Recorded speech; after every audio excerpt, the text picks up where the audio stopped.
Hey, Strategy Simplified, welcome back to another episode. I'm stoked to bring you my conversation with Saahil, whose path took him from law school in India to entrepreneurship and finally into consulting at McKinsey. His story is packed with amazing advice on career pivots, leveraging transferable skills, and navigating consulting recruiting from a very non-traditional background. Before we dive in, make sure that you're subscribed on YouTube. So go ahead, take 5 seconds, go to the channel, or just go ahead and click subscribe, then turn on that notification bell so you get notified whenever we release a new video. We release weekly videos, including exclusive job alerts. So if you're looking for a consulting job, we've got your back. All right, with that out of the way, let's get into Saahil's journey from law to McKinsey. Saahil, welcome to Strategy Simplified. We're excited to have you today for a great conversation about your journey from law to consulting and with a whole lot in between of those two stops. And so let's just start with a quick overview. Can you just tell us where you're from, what you're up to now and where you're headed next? Thanks so much for having me, Jayford. It's quite an honor to be here. I've been listening to the podcast throughout this journey, and it's a full circle moment for me to now speak about my journey on this podcast. Quick background about me. I graduated from UVA Darden with an MBA a couple of weeks ago. I will be joining McKinsey's San Francisco office as an associate starting August. But my journey has been anything but straightforward. I went to law school in India. After law school, I joined a law firm where I was specializing in tech, media, and telecommunications law because I had developed an early interest in technology, and it just seemed like a fun space to be in. Very early in my law firm journey, I realized that being a lawyer really wasn't what I had imagined it to be. And therefore, I figured the best way to get some hands-on experience as an entrepreneur would be to build my own startup. So I pivoted to entrepreneurship. I had 2 startups. One of them was in the education space, where we were creating courses with India's top lawyers to democratize access to education. And the second was building AI to review contracts. This was before GPT made APIs available and before the AI movement really took off. So we tried building models in-house. We raised some VC funding. But along this journey, I realized that while entrepreneurship was exciting, there was still a lot about business that I had to learn. And therefore, it made sense for me to study business in a structured environment, which is how I decided to apply for an MBA. I finished my MBA, and now it just made sense for me to bring together my client servicing skills from my law firm days and the problem solving skills I learned through entrepreneurship and combine them and do consulting. I love that. That's a really unique background. Thanks for giving the quick overview. What specifically about law made you go, wait, this is not really what I want to be doing? Just like I know your story is going to resonate with a lot of our listeners. Just love to dive a little bit deeper into that. Quite a few things, actually. And I think it started on pretty early in my time at the law firm. I was working on a deal where a startup in the fintech space was raising its Series A. And I had the opportunity to interact with the founder. And it became pretty clear to me that I really aspired to be on the other side of the table, where I was the decision maker, where I was building teams, as opposed to being the person who was reviewing contracts and handholding the startup through all their legal processes. So it became pretty clear to me that being a lawyer, at least to me, felt a little bit narrow because I could see businesses do all these cool things. And I didn't like the fact that I had these seats on the side without really being a part of the action.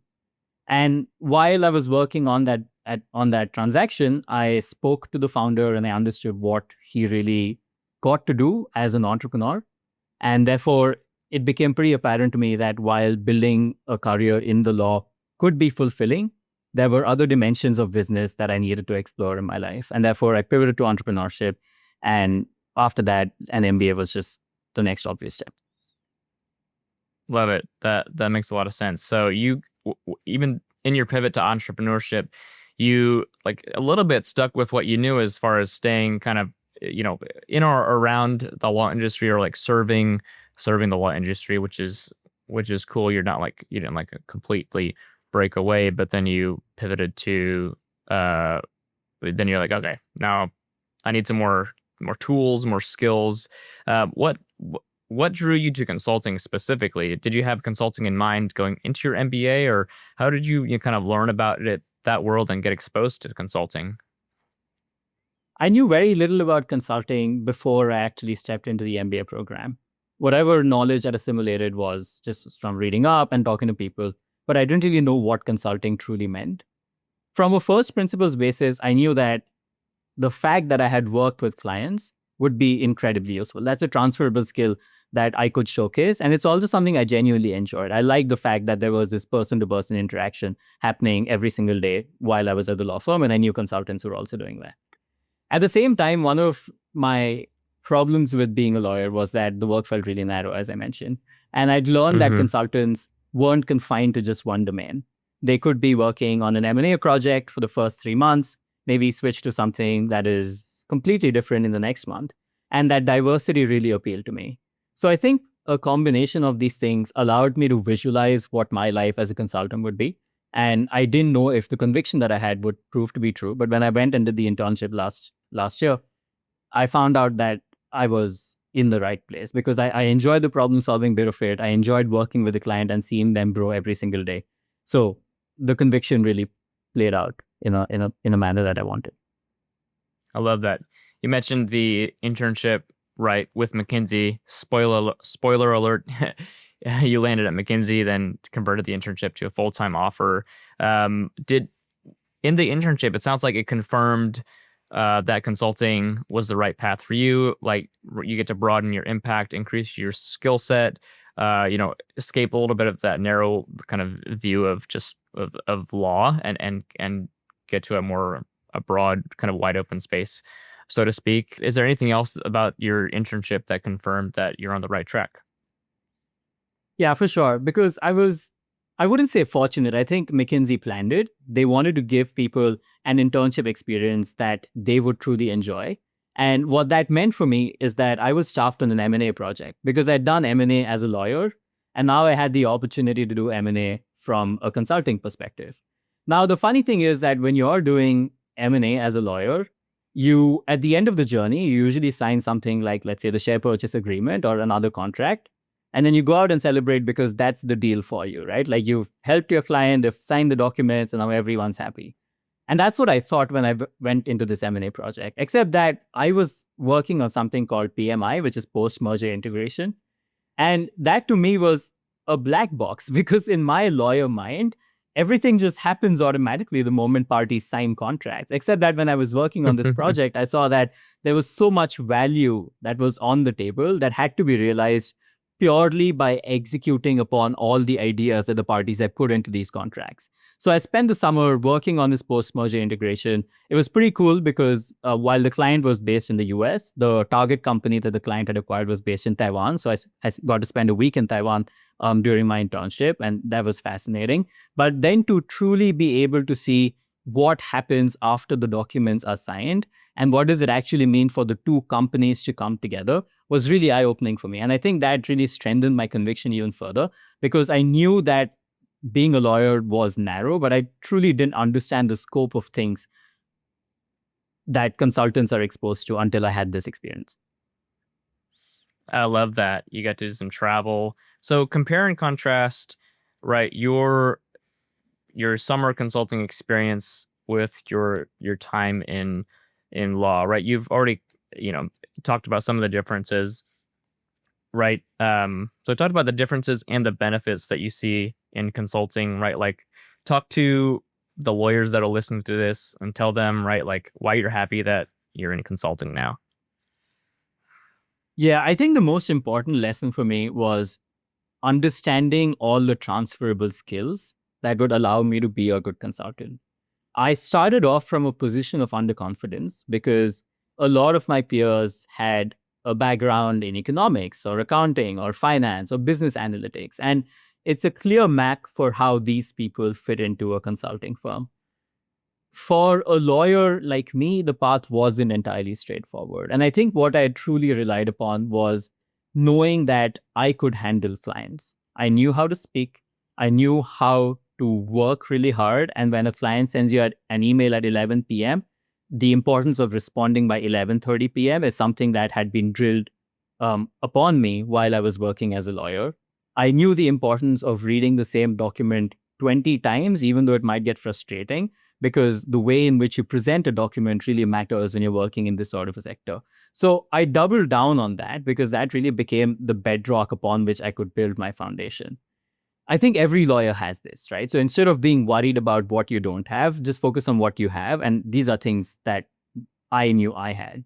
Once I'd identified this, I then focused on skills that I needed to build.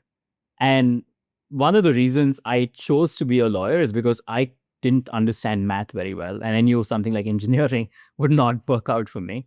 And therefore, going back to my fundamentals and understanding how do I do paper napkin calculations? How do I run a quick Excel model? What does a financial model actually look like? And if I have to operate one in front of a partner or in front of a client, how do I not seem like someone who's only been doing this for the last 2 weeks? So knowing that these are areas that I had to improve upon and then spending enough time before and even during the internship working on these areas really helped me. And I think everyone is receptive to this because consulting firms understand that people have a T-shaped sort of a personality where they have one spike, but then there are other areas that they're reasonably good at. So my spike was client service, whereas there were other areas that I could be reasonably good at, and I decided to work on those. I love that. Lawyers bring a lot of transferable skills that are really, really valuable to consulting firms.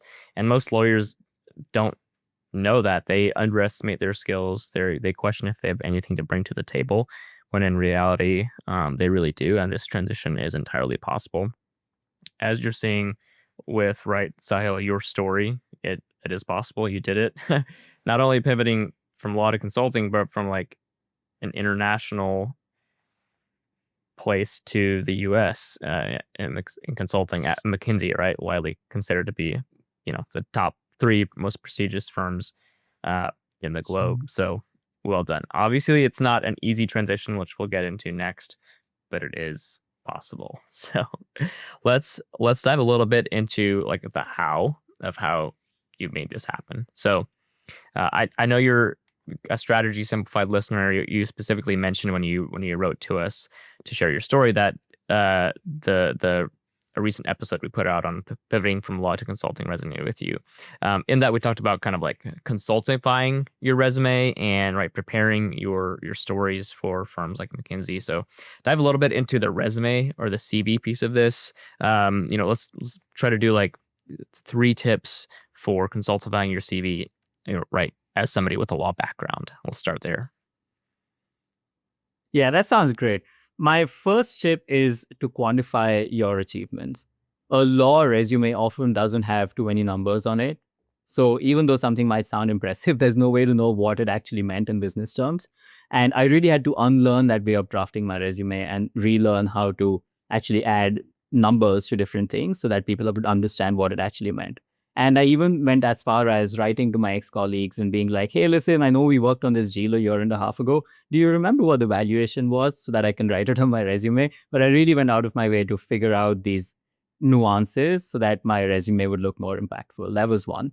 The second thing is that as a lawyer, you get to work on a wide range of projects because at any given time, I had like 4 clients that I was servicing. I'd spend the first 2 hours of my day working for one client and then everything after lunch working for another client. And that meant that I could showcase different aspects of my personality and my professional experience through these different bullet points. I think that can truly be leveraged because you can showcase that you're good at multiple things, which someone who's just stuck to building one product or stuck with one client for 6 months is unable to do. And leveraging that, I think, was truly beneficial. And the third tactic that I used for my resume was also showcasing those transferable skills that we spoke about. So I mentioned things like negotiation. I mentioned things like hand-holding clients and just having these action terms that would resonate with people in the consulting industry became a good way for me to showcase that I wouldn't have to learn all of this on the job, that I already had some experience doing this kind of work. I love that. We're definitely reading from the same playbook there. Especially just want to double down on what you said about quantifying your achievements, right? Right. We just spoke with Bain partner Keith Bevins. He said, it doesn't matter that you tell me that you did something. What we care about is that you did something well. So don't just list your job description. Tell me the results. Tell me the outcome. Tell me what it meant for the client or for your team or for yourself or for the project or whatever, right? So the ability to like put numbers to what your achievements to like, if you need to estimate, that's totally fine. But right, we just need numbers in every bullet. We need quantifiable impact in every single bullet. So I love that.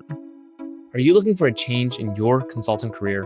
Stacks, a boutique strategy consulting firm, is hiring now for experienced consultants with 3 to 5 years of private equity consulting experience across its US and London offices. Stacks serves private equity firms and their portfolio companies across several key industries, including tech, healthcare, consumer and retail, industrials, and more. Here are 3 key reasons to consider Stacks as the next stop in your consulting career.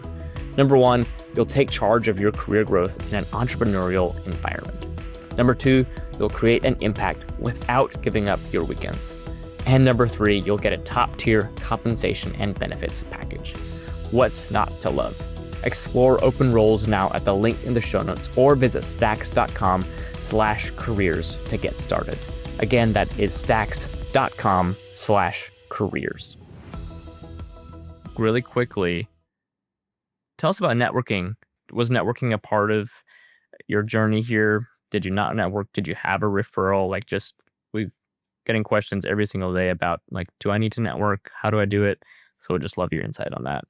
Networking was an important part of my journey. And that was even more important because I was someone from a non-traditional background. And the way in which I thought about networking was, one, when I meet someone for the first 30 seconds, what do I say where they at least remember me? They don't have to like me, but if 50 people are making 30-second introductions, why am I the person they remember, at least one of the people that they remember? And highlighting my journey from law to entrepreneurship to an MBA became one of the ways in which I could do that. I was also able to do that by showcasing some subject matter expertise. So knowing that I have worked as a tech, media, and telecoms lawyer, and that TMT is a phrase that is very commonly used in consulting firms, worked to my advantage because I would say, hey, I started as a TMT lawyer and now I'm interested in doing TMT work at your consulting firm. So for them, it became a direct match, right? They knew that here's a lawyer, here's a founder, and he has expertise in tech, media, and telecoms. So setting yourself up for success by saying these things in the first minute or so, I think is extremely important. The second thing is also recognizing that not all conversations are going to go according to plan. With McKinsey, funnily enough, I had a wonderful first conversation with someone from the New York office. And I asked her to put me in touch with someone from the San Francisco office because that's what I was interested in. She put me in touch and I had a conversation with someone from the SF office. And then for a month, I just had crickets. I would write to this person saying, hey, it was great chatting with you. Can you please put me in touch with someone else? She would not reply, understandably so, because I saw in the summer how busy these people are. And then I'd just be like, well, maybe they didn't like me. Maybe I had 2 conversations and I blew one of them and they were like, we don't need this person. So it's important to not get disheartened when this happens because this happens to every single person. And it's just that for them, having another conversation with you or putting you in touch with someone else is the 17th most important thing to do. And there's just other things that they are prioritizing. But I think it's important to be persistent without being annoying.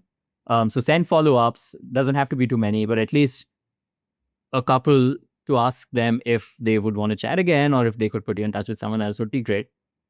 And when I was having these conversations, I tried creating a genuine relationship.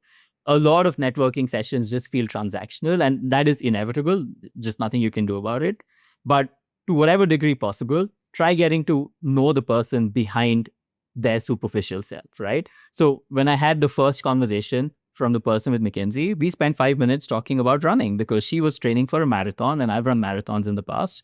And for her, that becomes a quick go-to card, right? Because now when I send my follow-up, I end it with, I hope your training is going well, or I hope you're finding time to be able to run regularly for this marathon. And small things like those really add value because when there's so many people trying to talk to these people at the same time, the more ways in which you can stand out, the better you're also going to be.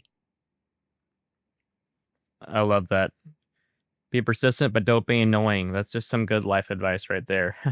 So one thing I heard you say in that, out of many useful things, is that you translated your story for what the firms needed. So, right, you translated your background in like TMT law, and you helped the McKinsey and you helped these firms understand how you could fit in. And so you did the translating for them. You didn't ask them to do the translating, which makes it just much easier to have a conversation and to like move you forward in the recruiting process and to consider you. So I just want to call that out for our listeners. Like, as much as you can, like do the work for the firm to translate your background. Like, it's gonna take you far. So along those veins, like, let's just quickly talk a little bit about the McKinsey PEI, the personal experience interview. Can be a beast. But just like 60 seconds or less, what's your like best piece of advice for preparing for the McKinsey PEI? I will start off by making a long list of all behavioral stories that you think are impressive. Don't just tailor them to the PEI at this point. Just make a list of anything that you feel is relevant and keep that list handy. Then when you look at the PEI questions, think about what are the 2 stories out of this long list that seem relevant for this PEI story. You do that for all the 3 to 4 stories that will be required of you. Before you deep dive into any of these stories, do a sanity check with someone who knows how these PEI questions work. So ask someone, this is the prompt and this is going to be my story. Does it make sense? Does it fit? Because a lot of times people answer questions that they want to answer instead of answering the PEI question that has been asked. McKinsey is very specific about what they want to ask you. So doing that sanity check is really useful. Once you receive the go ahead, then really flesh out your stories, because you have the opportunity to explain the story for about 5 to 7 minutes before anyone even interrupts you. And therefore, you really want to encapsulate your journey in those 5 to 7 minutes, while also knowing that there will be certain follow-up questions that are asked. So build out that story in a structured manner where there's context, where there's action, where there's results. So the CAR or whatever other acronym you want to use for that. And once you've done that and you're confident with the 5 to 7 minute piece, know what questions are going to be asked. I think it's possible to anticipate some questions. So just have a list of 5 to 7 questions that you already anticipated so that you're not caught off guard. I love it. Okay, that's great. That's really succinct advice for preparing for the PEI or just any really like behavioral interviews for consulting in general. So really appreciate that. Lots of useful tips in there. Okay, last interview question. We're going to talk about the case interview, and then we'll get into some final pieces of advice before we end with some fun personal questions. So let's talk about the case interview. Pretty intimidating for lots of candidates. Tell us, like, just quickly summarize your prep there, right? Like, roughly how many cases did you practice with? And then let's end with just like the 2 of your best kind of tips for preparing for the case interview. I had a volume first approach for this because I knew that I wouldn't be good starting out. And the analogy that I was telling myself, and I heard this on the internet somewhere, I can't attribute it correctly because I don't remember, but the person said something like, when you move into a house that hasn't been used for a very long time and you turn the taps on, you're probably going to get dirty water for a while, right? And you have to let the dirty water flow before you get to the good water. And that's how I thought about casing, where I knew that my first 10 to 15 cases would be ugly. And I wanted to get them out of my system as early as possible. I didn't want to be in a position where I was 3 weeks from my interview and I still wasn't feeling confident. So I did about 50 to 60 cases by the end of it. That's probably on the far end of what most people do. But the reason I went with that strategy is because I could control that, right? The interview is always going to have a lot of factors that you can't control. This is something that I could control. And therefore, I decided to do that volume because I knew that if I'm able to get to that number, a lot of wonderful things would happen. Pattern recognition would kick in, right? Because the first time you're doing, let's say, a non-profit case, chances are you wouldn't know what the framework looks like. The 4th time you're doing a non-profit case, you have a pretty good idea for what the framework looks like. And the same applied to all the different case types makes a difference. What it also allowed me to do was prepare a cheat sheet, Because once you do that volume of cases, you remember what you did right and what you did wrong in different types of cases. So if you did an M&A case and you didn't tackle synergies properly, you can make a note of that in your cheat sheet so that when you're revising that before your interview, you know that synergy is something you really want to talk about when you're doing that M&A case. So preparing that cheat sheet was extremely important. And I was also honest with myself about areas where I had to improve. And like I said, math is something I wasn't comfortable with. So I spent a lot of time just doing math, practicing things like market sizing, just to get an idea of if I am given some sort of an open-ended math question, which is essentially what market sizing feels like, then how do I do it in a manner that seems compelling and drives me to the direction in which the case needs to go? Beautiful. I love it. Some good wisdom in there. There's 50 to 60 cases. That's quite a few. Um, if you're talking to just any consulting candidate right now, like about to start preparing for case interviews, like how much time would you recommend they take? Whether that's in like hours or if you want to put it in like weeks or months, like how much time would you, like looking back at, like, how much time did you need and what would you recommend? I think the answer really depends on how much time you can give, right? Because if your interview is 3 weeks out, then the answer for you is going to be very different from for someone whose interview is 3 months out. But what I would recommend is consistency regardless of what the time frame is. Because it is entirely possible that you have 3 months for the interview and you start off really hot, but then you burn out and by the end of it, you're just sick of casing. Whereas someone might have 3 weeks and they just optimize their program really well and they're able to do well on the interview because they peak at the right time. So understanding the ebbs and flows of how this is going to be, as someone who's run marathons, I often do parallels to that, where you want to peak at the right time and you have to therefore pace yourself. If it's 3 weeks, go hard, treat it like a sprint. You're probably going to not get the time to feel truly comfortable with casing, but that's okay because you're optimizing for a 3 week schedule. If you have 3 months, probably makes more sense to take it slow, maybe do 2 to 3 cases a week, just get a nice grasp of things in the first 2 months and then use the last month to really amplify and then hit your peak right before the interview. All right.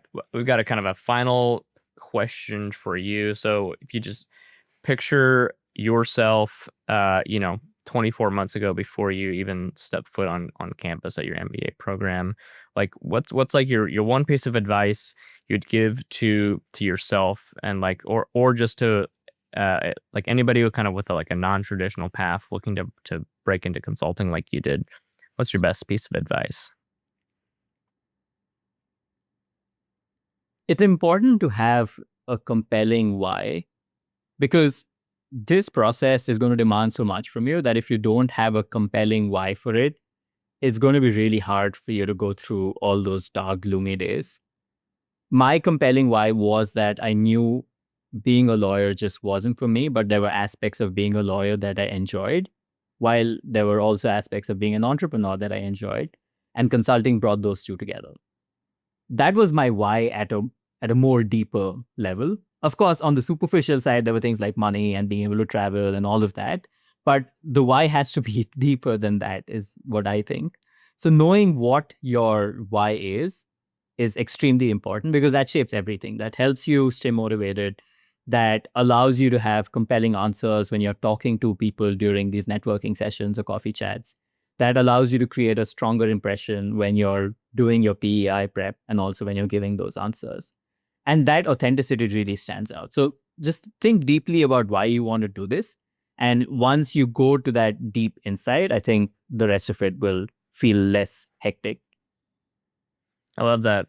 Know your why, clarify your why, really, really understand the why behind what you're doing. Saahil, that's super helpful. Appreciate your story and just excited to hear feedback from people listening to this and how it helped them clarify their own why, clarify their own journey, what they need to do, how to set themselves up for success. Before we let you go, we've got a couple of just rapid fire kind of personal questions. Are you ready? Yeah, good to go. It's rock and roll. Okay, so you did your MBA at Darden, Charlottesville, Virginia. Favorite Charlottesville food or coffee spot? I like this Korean restaurant called Seoul. That's the capital of South Korea, Seoul. It was unlimited Korean barbecue. And as a hungry student, very few things sound as good as unlimited Korean barbecue.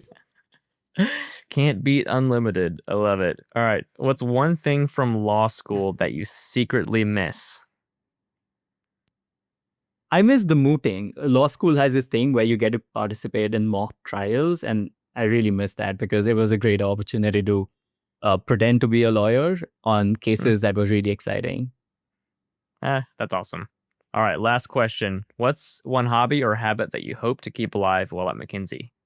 I really want to be able to stay fit. I've been training to be a hybrid athlete. It sounds really fancy, but it basically means I run a bunch and I lift a bunch because I enjoy both. And I hope that I'm able to stay in shape even through my McKinsey journey. Okay, that's an admirable goal. Best of luck to that. Okay, Saahil, great chatting with you. Good luck as you get started with McKinsey in the San Francisco office. Here in just a few weeks, we're excited for you, rooting for you, and thanks for sharing your story on strategies and simplified. Thank you so much, Jeffrey. This was a wonderful conversation, and I really hope people find it useful. Thanks for having me. That wraps up today's conversation with Saahil. His story proves that a non-traditional background can be a strength if you know how to translate your experience and highlight your skills. If you enjoyed this episode, make sure to follow Strategy Simplified wherever you listen to podcasts. And if you're looking for help making a similar career pivot, check out our Black Belt program. There's a link in the show notes. Thanks for tuning in, and we'll see you next time on Strategy Simplified.